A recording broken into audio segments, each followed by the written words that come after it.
नमस्कार। जय श्री कृष्ण। राधे राधे। व्रतविधि कथार आपण समस्त बहुत बहुत स्वागत। आशा करुचे आपण समस्ते भले ही थे। आज भिडियो आम पार्श्व परिवर्तन एकादशी कथा जानमु, श्रवण करमु आ पूजा विधि जानमु। भगवान श्रीहरि 4 मास का दिन स्वयं करसन। आषाढ़ शुक्ल एकादशी एंडा कि हरिशयन एकादशी जेनटा कि करसन भगवान कार्तिक मास बड़ एकादशी देवउठनी एकादशी पर्यंत ये 4 मास के चतुर्मास कहसी। ये मझे एटा कि भाद्रव मास शुक्ल पक्ष पड़सी एकादशी तो ये कहसी पार्श्व परिवर्तन एकादशी भगवान कड़ बदलासन। तो से लगे भाद्रव मास शुक्ल पक्ष एकादशी के पार्श्व परिवर्तन एकादशी बोलिकिना कह जासी। पार्श्व परिवर्तन एकादशी के पद्मा एकादशी भी कह जासी और बामन एकादशी भी कह जासी। जेहेतु द्वादशी दिन प्रभु बामन देव को जन्म होता तो तार आगर दिन की भी बामन एकादशी बोलिकिना कह जासी। प्रत्येक एकादशी पर ये दिन भी भगवान श्री नारायण हरिंकर ही पूजा आराधना कर जासी। लक्ष्मी नारायण प्रतिमा नहीं पूजा करें, शालिग्राम पूजा करें, भगवान विष्णुकर जेकोसी अवतार नहीं आप पूजा करें। एंता कि एकादशी व्रत 3 दिन रही, दशमी एकादशी और द्वादशी। तो दशमी और द्वादशी एक बार बापन से दिन का हविष्य अन्न ग्रहण करें। तापर एकादशी दिन आप एकदम फल और जल नहीं व्रत रखबे पारबे तो निर्जल बा सजल बा फलाहारी व्रत रखिपारे। व्रत भी 3 प्रकार रही। सजल माने पानी पीकिना, फलाहारी माने फ्रुट्स खाइकिना, फलमूल खाइकिना पानी पीकिना, निर्जल माने पानी भी त्याग करवाटा। इधर कहसे 3 प्रकार व्रत माने निर्जल, सजल और फलाहारी। शक्ति हिसाब से भक्ति कर मैंने आप सामर्थ्य हिसाब से आप जेकोसी व्रतर नीति अनुकरण करें। एकादशी दिन ब्रह्म मुहूर्त उठिकिना जो नित्यकर्म स्नान सब आदि करना शुद्ध वस्त्र पिंधि आगे सूर्यदेव के जल अर्घ्य देवे, तंकर परिक्रमा करेंगे और तापर माँ वृंदावती पूजा विधिवत करेंगे। ध्यान रखबे ये दिन माँ वृंदावती के जल अर्घ्य बापन प्रसाद अर्पण नहीं करेंगे।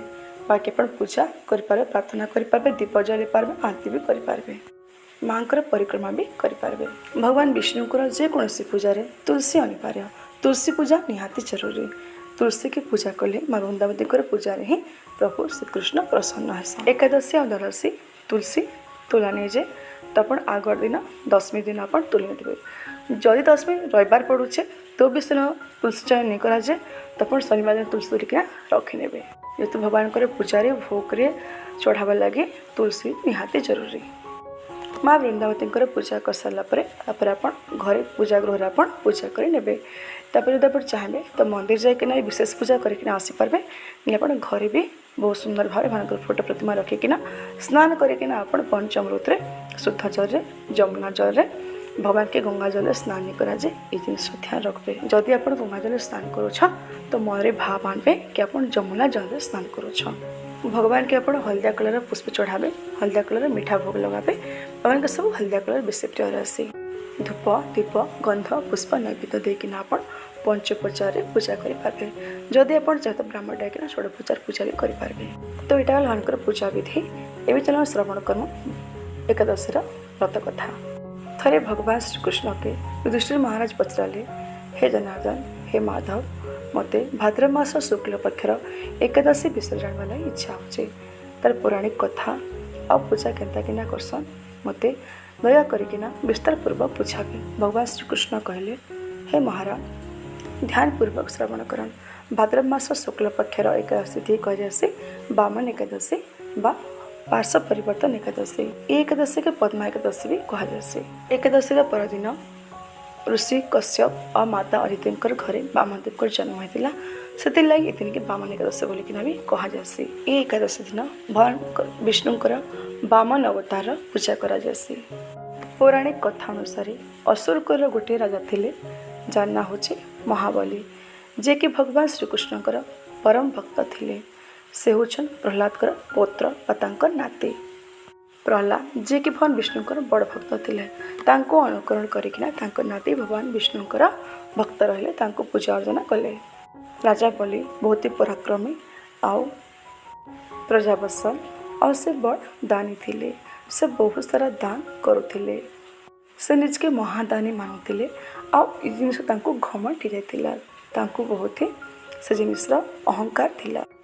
भगवान भक्ति और शक्तिर बल पराक्रम बल से तीन लोक के जीति नेले। राजा बलि स्वर्ग मर्त्य पाताल सब जगह से राज कले। इंद्रादि देवता मान के भी स्वर्ग छाड़िक जावाक पड़ा। समस्ते स्वर्ग आसिकिना भगवान विष्णु शरणागत थे। गुरु बृहस्पति सब शिष्य के लेकिन सब देवता के लेकिन भगवान विष्णु शरणागत थे और जाइना प्रार्थना कले कि से राज्य बा स्वर्ग प्राप्त करवा लगी चाहून। आ भगवान विष्णु के समस्त कथा व्याख्या से व्याख्यान कले कहले। तो भगवान विष्णु आश्वासना देले कि स्वर्ग प्राप्ति हेबा और से वाम रूप धारण करना से माता अतिथि और कश्यप ऋषि घर जन्म ग्रहण कले। भगवान वामदेव अवतार प्रभु विष्णु प्रकट हेले। से राजा बलि गुरु शुक्राचार्य आदेश रे बहुत बड़ यज्ञ आयोजन कले। अश्वमेध यज्ञ आयोजन कले। से समस्त से निमंत्रण करते और से वामदेव गले और किसी भिक्षा मागले। राजा बलि भगवान वामदेव के देखिकिना प्रणाम कले और अतिथि हिसाब से स्वागत कले। प्रभु वामदेव कहले जे हे राजा आज मैं आपन पैकेज मागवा लगी आसी मत भिक्षार किसी देवे तो बलि राजा कहले ठीक अच्छे आप मत जहाँ मागबे देवी।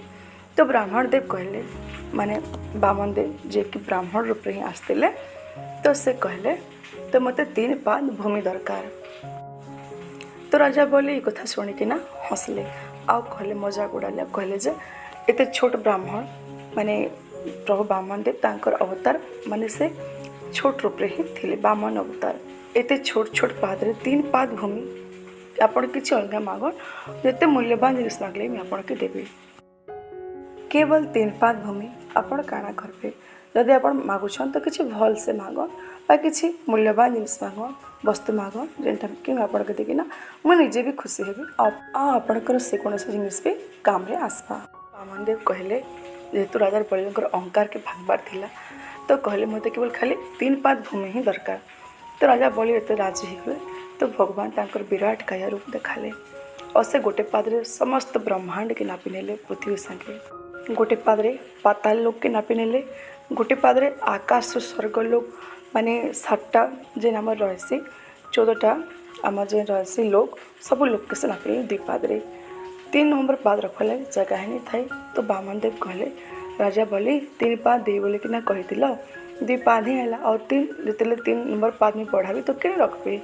तो राजा कह मस्तक आनिक तो मस्तक होना मस्तक माने रखीदे आपण मथा उपरे पाद रखन। राजा बलिंकर घमंड भांगीगला अहंकार भांगला और से जानी पाले प्रभु नारायण ये सब लीला कर। और राजा बलि के कथा भी रखबार थिला तो से मस्तक सामने रखीदे वामनेकर पाद तले। तो भगवान वामदेव ये भक्ति देखिकिना बहुत प्रसन्न हेले और कथा देले संगे सदैव रहे। राजा बलि किसी वर मागला कहले तो राजा बलि भगवान वामदेव के कहले आपण मोर संगे मोर घर में जेन भी रहे जेन भी बास करे आप मोर संगे रहे। तो वामदेव तथास्त कहले और राजा बलि के पादे चापी देले तल के। तो राजा बलि पाताल लोक के पले गले आउ यही से राजा बलि पाताल लोक निवास कले और सब देवता के स्वर्ग प्राप्ति होगला। आउ ता परदिन थिला वामन द्वादशी। तो वामन द्वादशी दिन राजा बलि भगवान बाबूकर वामन अवतार के पाताल लोक रे स्थापित कले मूर्ति रूप रे।